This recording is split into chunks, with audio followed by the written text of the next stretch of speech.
Episode की शुरुआत में हमें गो देखने को मिलता है जो कि काफ़ी दुखी होता है क्योंकि उसे आर्टिकुनो के साथ बैटल करना है पर उसे पता नहीं होता कि आर्टिकुनो कहाँ है। वे सर बताते हैं कि आर्टिकुनो ट्विंस नाम के एक आइलैंड पर है। तो ऐश और गो उस आइलैंड पर पहुंच जाते हैं। आइलैंड पर पहुंचते ही वहाँ के पोकेमॉन उन सब पर हमला करने लगते हैं और उन पोकेमॉन से बचने के लिए ऐश और गो भागने लगते हैं और भागते भागते ही वो अपने रास्ते पे भटक जाते हैं और उन्हें पता चलता है कि ये आइलैंड एक्चुअल में एक बुलबुले की तरह है और इसी आइलैंड पर घूमते घूमते उनकी मुलाकात कई और सारे ट्रेनर्स से होती है जो कि पहले से ही उन पोकेमॉन से हार चुके हैं। ऐश और गो पूरे आइलैंड पर घूमने लगते हैं और आर्टिकुनो को ढूंढने की कोशिश करते हैं पर उन्हें वो नहीं मिलता। इसके बाद गो इंटेलियन का इस्तेमाल करता है और इंटेलियन अपने सुनने की आवाज़ की शक्ति की मदद से आर्टिकुनो को ढूंढ लेता है। इसके बाद ऐश और गो एक गुफा के अंदर पहुंचते हैं। गुफा में पहुंचने के लिए गो अपने कैटरपी के स्ट्रिंग शॉक का इस्तेमाल करता है। गुफा के अंदर पहुंचते ही गो की मुलाकात अपने पुराने दोस्त टोक्यो के साथ होती है और अब तक टोक्यो का जो चिकोरिटा है वो भी बेलिब में इवॉल्व हो चुका था। फिर गो ऐश और टोक्यो को एक दूसरे के साथ इंट्रोड्यूस करवाता है और फिर तीनों मिलकर आर्टिकुनो को ढूंढने की कोशिश करते हैं और ढूंढते ढूंढते और गुफा के अंदर पहुंचते पहुंचते वो गुफा में एक ऐसी जगह पहुंच जाते हैं जहाँ की पूरी जगह बर्फ़ से जमी होती है और वहीं पर सबकी मुलाकात गैरी के साथ फिर से होती है और गैरी कहता है कि मुझे उम्मीद नहीं थी कि तुम लोग भी यहाँ तक पहुँच जाओगे। गैरी गो की तरफ देखकर कहता है कि गो तुम किस तरह के ट्रेनर हो, कोई नौसिखिया ट्रेनर भी तुमसे बेहतर होगा, तुम्हें तो कुछ नहीं पता। ये सब सुनने के बाद गो को काफ़ी गुस्सा आने लगता है। बातें करते वक्त ही तभी आर्टिकुनो की एंट्री होती है जिसे देखकर सभी लोग हैरान हो जाते हैं और उन्हें समझ आता है कि आर्टिकुनो कितना पावरफुल पोकेमॉन है और सारे ट्रेनर्स आर्टिकुनो के साथ बैटल करने के लिए अपने पोकेमॉन को चुनते हैं। ऐश इस्तेमाल करता है फारफिश का, गैरी इस्तेमाल करता है टायरेटार और गो इस्तेमाल करता है डार्मेनिटर का। सभी पोकेमॉन आर्टिकुनो पर हमला करने के लिए चले जाते हैं पर ये पोकेमॉन भी ज़्यादा देर आर्टिकुनो के सामने टिक नहीं पाते और एक ही ब्लिज़र की मदद से आर्टिकुनो इन सभी पोकेमॉन को डिफीट कर देता है।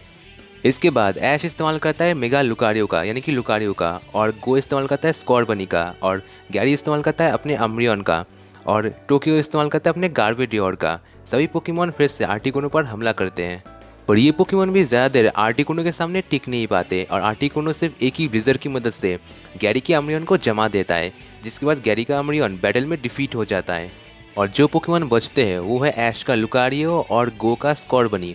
दोनों मिलकर आर्टिकुनो पर हमला करते हैं। तभी गैरी अपने आर्केनाइन को बैटल में उतारता है।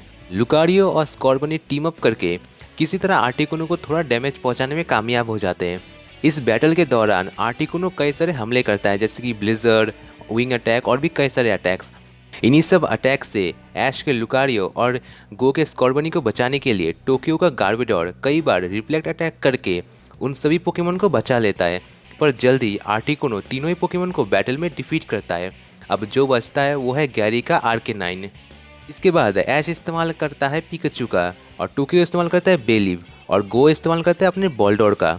सभी ट्रेनर समझ जाते हैं कि सीधा सीधा बैटल करके वो आर्टिकुनो को हरा नहीं सकते, इसलिए वो एक प्लान बनाते हैं जिसके मुताबिक बेलिव आर्टिकुनो को वाइनबी में फंसा लेता है और पिकाचू थंडरबोल्ट अटैक करता है। इन दोनों कॉम्बिनेशन अटैक से आर्टिकुनो को काफ़ी ज़्यादा डैमेज पहुंचता है लेकिन तभी जोश में आकर गो सभी पोकेमॉन को ऑर्डर देता है कि एक ही लाइन में आ जाओ, जिससे मौका देखकर आर्टिकुनो ब्लिज़र अटैक की मदद से सारे पोकेमॉन को बैटल में डिफीट कर देता है और मौका देखकर आर्टिकुनो वहाँ से स्कैप हो जाता है। इसके बाद गैरी के कहने के बाद गो को समझ आता है कि वो गलत था और और ऐसे करके कोई भी बैटल जीत नहीं सकता। इसी वजह से गो काफ़ी दुखी हो जाता है कि उसी की वजह से वो आर्टिकुनो के साथ बैटल नहीं कर पाया और अगर बैटल कर भी पाया तो उसे जीत नहीं पाया। सब कुछ खत्म होने के बाद टोक्यो और गैरी वहाँ से जाने लगते हैं। तभी गैरी जाते हुए वापस आता है और गो को कहता है कि मैं गलत था गो, तुम एक बहुत ही अच्छे ट्रेनर हो और उम्मीद है कि आगे जाकर तुम और भी ज़्यादा पावरफुल होगे। ये सुनकर गो को काफ़ी ज़्यादा खुशी होती है और ये सब कह के एपिसोड के एंड में सारे ट्रेनर्स अपने अपने जर्नी पर चले जाते हैं और यहीं पर एपिसोड ख़त्म होता है। गाइज ये एपिसोड काफ़ी ज़्यादा मज़ेदार था, काफ़ी इंटरेस्टिंग था और मैं इस एपिसोड को रेटिंग दूंगा 10 आउट ऑफ 8 स्टार की रेटिंग। और गाइज अगला जो पोकेमॉन जर्नी का एपिसोड होने वाला है वो पहले से भी और भी ज़्यादा मज़ेदार होने वाला है क्योंकि अगले एपिसोड में हमें पोकेमॉन एक्स वाई के कैरेक्टर बॉनी और जो क्लेमेंट है वो वापस से देखने को मिलने वाले और आगे जाकर इसके बाद वाले एपिसोड में ऐश का एक बहुत ही ज़बरदस्त बैटल होने वाला है।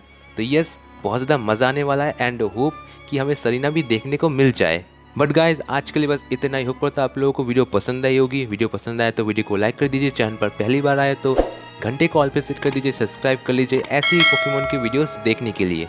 और गाइज अगर अभी तक आपने हमें इंस्टाग्राम पर फॉलो नहीं किया तो जाओ के कर लो, लिंक इन डिस्क्रिप्शन। सो मैं मिलता हूँ आपको किसी नेक्स्ट एंड एक्साइटिंग वीडियो में। तब तक के लिए नमस्ते, खुदा हाफिज़, सागर प्रणाम।